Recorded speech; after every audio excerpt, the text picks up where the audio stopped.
You still flush the muscle out, but you're not working the same muscle group. The only problem with that is you've got to wax the skis. That's a pain.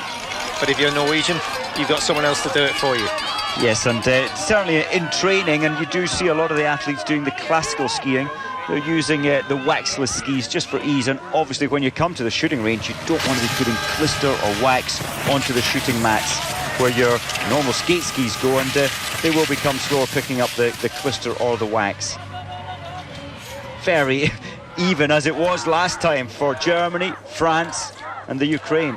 Now, you do quite a lot of coaching. How long do you think it would take you to take an absolute beginner to teach them to shoot at anything like this level? It takes a long time. You can teach them to shoot accurately quite quickly, but then when you start going up to the intensities of the physical, you have to repeat that so many times. The club up in Aviemore, Cairngorm Biathlon Nordic Ski Club, it's certainly looking at the pathway of the young kids there. They are coming good after 5-6 years and certainly shooting very well within 1 year. So the pathway takes a long time in terms of development. And really it's just now you learn the skills, and then you have to learn coping with the pressures, coping with the out of breath situation at its highest level. Tora Berger is one of those who always looks a little bigger on the skis than she actually is. Very slight figure, small. It's hard to believe she doesn't have any problem carrying that rifle whatsoever. But she stands strong. She's got a strong posture. But I think her greatest asset is her racing mind and her ability to hurt herself, particularly on the last lap. And I think that you can train the mind, but to have this in place naturally is the great place to be. A natural hunter. In fact, she loves real hunting. She loves the chase in a race. So, well over 30 seconds clear after the last shoot. If she hits 4 out of 5, or if she only takes 1, even 2 spare rounds, she's still safe. A little fortunate with the first. Split round on the right. Central. And again, hit the prone target. Last one goes down, rushing it a bit. She was running out of air. She tried to get that shot in before her next breath. She's had about 5-6 big breaths now. And down it goes. She gets better and better as the season goes on. Surely she is going to give Domracheva a run for her money with the title race this year. And the rest are left fighting for 2nd, 3rd, 4th and 5th. Germany recovering well. Good performance so far from Andrea Henkel. Alongside them, Russia, Ukraine, France. So VILUKHINA's pulse there. Her pulse rate 190 beats per minute as she's shooting. See Dorin Habert of France just a fraction closer. Great shooting with a pulse of 190 to hit 5 that quickly. That's astonishing stuff from Olga VILUKHINA and keeps her in the running for a top 2 position. Henkel struggling a bit. 1 spare round required. Dorin Habert, that's the 2nd one. And her chance of finishing in runners-up position surely has gone. GWIZDON just settling for Poland. Trembling, you can see the trembling there. She knew the importance of getting that shot. She needs to be quick.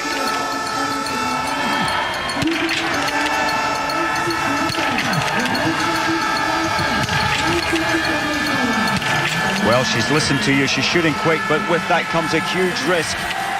And now it's definitely a penalty. Look, 3 spares left, 4 targets. That's a pity for Poland.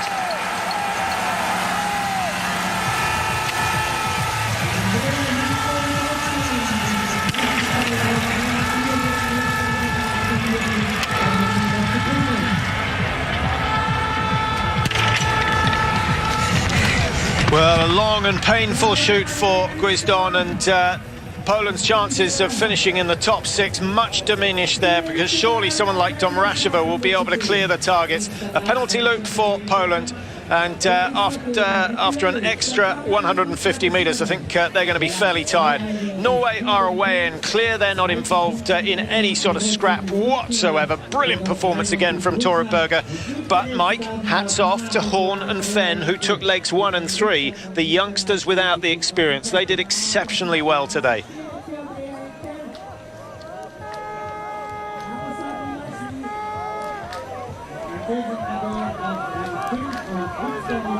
Good race for runners-up position.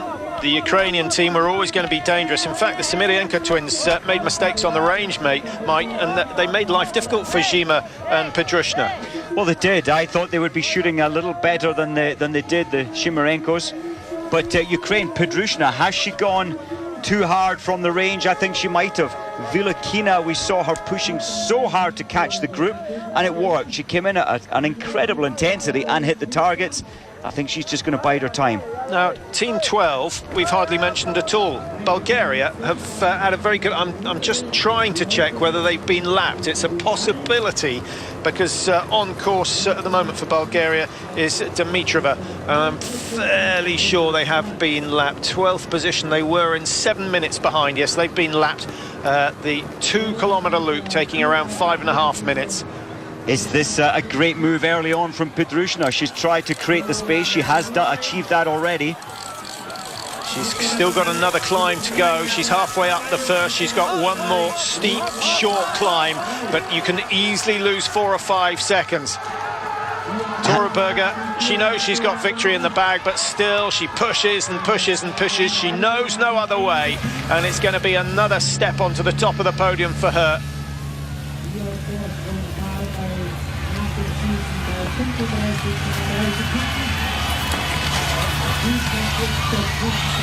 Three individual victories already for Tora Berger this year. PIDHRUSHNA having a good season as well. She's lying in 8th position in the World Cup standings, and her best so far was 2nd place in the sprint up in Östersund. That's where she got the majority of her points. Well, it looks like psychologically PIDHRUSHNA's done the damage. She's completely broken VILUKHINA's spirit to try and chase for this silver medal. Yeah, and only 500 meters to go. Henkel still believes that a top 3 is possible, but the margin between Russia and Germany is some 13 seconds. That's going to be too hard. Surely she won't pull back a second in each of the 100 meters to go. Celebrations in the Ukrainian camp, and why not? The team that won the youth championships in Turkey a couple of years ago. SOLEMDAL, big smile on her face. What a weekend she's had. Not only winning yesterday, she may have missed the podium in the sprint on Friday, but she won the pursuit yesterday, and she's played a major part in Norway winning the relay today.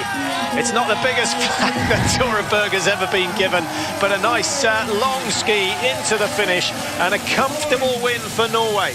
Great shooting again from the Norwegians. They've only missed 3 targets, didn't quite match the men, but brilliant shooting throughout. And when you've got someone as quick and determined as Tora Berger on the anchor leg, well, a win is always a possibility. Today, they made it a reality.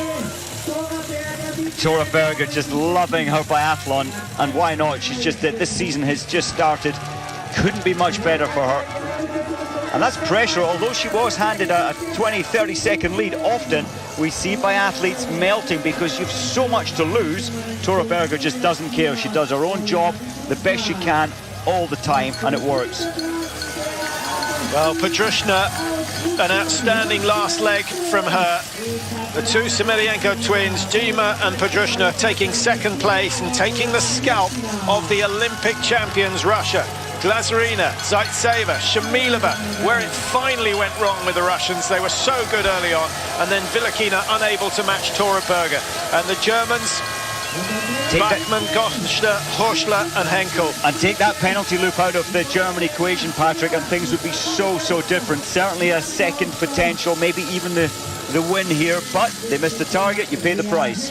Yeah, Miriam GÖSSNER missing in her standing shoot, having shot pretty well in, or was it the prone that she missed? She skied far too hard into that first shoot. It was the stand that she missed. She just couldn't stabilize for the final shot. Got to be a good feeling for that. This very young, well, 2 of the Norwegian teams, SOLEMDAL and FENNE, very young. FENNE's only 19. They have a long and good future ahead of them, and as long as Berger is there to guide them, they have plenty more success coming their way. Well, what a weekend of action we've had here in Austria. Again, Hochfilzen producing the goods time and time again. We are heading to Pachuca for the next round of the World Cups. That's always a good venue. Quite difficult technical racing. Again, the wind will play a part, Mike. Will Berger be able to keep this sort of form going? It's hard for to see how she could lose. The spirit and the performance she has right now is wonderful.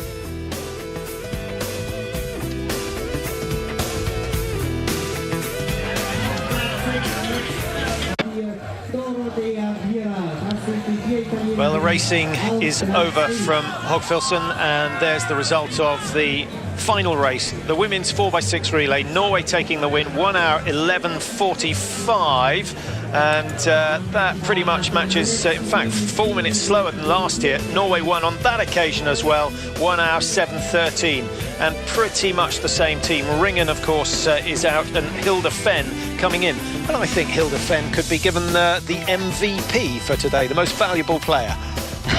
Great race from her. And at 19-year-old, I don't think we can big that up enough. To be doing this at 19 is quite outstanding. The ability to win or be part of the winning team at a World Cup in a relay. Yeah, she made me think of Miriam GÖSSNER the way she skied, but she shot even better than the German. Well, there's the programme for the World Cup. Next week, Pachuca, the host for that. We start on Thursday, the men's sprint. A day off then for the men as the women do the sprint on the Friday. A pursuit and a mass start on the Saturday, Sunday. And the first mass start of the season, everyone's looking forward to that. Remember, it's the top 30 in the World Cup standings who have the right to start. And valuable points to be gained there. So much. Tough weekend for the women, Friday, Saturday, Sunday, but they get one more day's rest with the men racing on Thursday. And then it's Christmas, so they get a long break for Christmas. Start early in Oberhof, Antolz, and of course Ruhpolding hosting what is known as the Biathlon Cup rounds of the World Cup, traditionally. And the biggest crowds of the year may well be in Ruhpolding, but the noisiest ones will be in Oberhof. Oh, yeah, absolutely. I love that venue in Oberhof. The spectators could wrap themselves all around the track. Well, that's all we got time for today. Thanks for your company throughout the last couple of days. Norway victorious once again today. It's been a fantastic week for them. And, of course, Tora Berger. We'll see you soon. Goodbye for now.